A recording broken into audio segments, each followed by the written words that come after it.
బడిలో బతుకులు తీర్చిదిద్ది మా భవితకు బాటలు వేసి అజ్ఞానము చీకటి తొలగించి విజ్ఞానము వెలుగులు పంచి డాక్టరులను కలెక్టర్లను ఇంజనీరులను శాస్త్రవేత్తలను ఎందరెందరో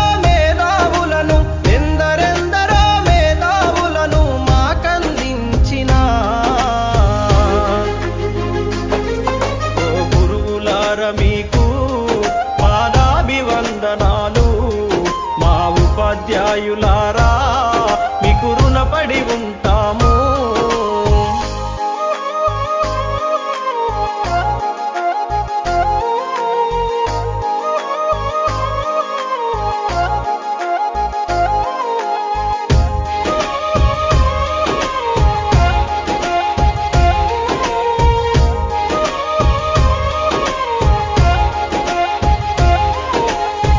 ప్రాయములో ఉన్నప్పుడు పాఠశాలకెళ్ళేటప్పుడు అజ్ఞానములో ఉన్నప్పుడు అక్షరాలు రాకున్నప్పుడు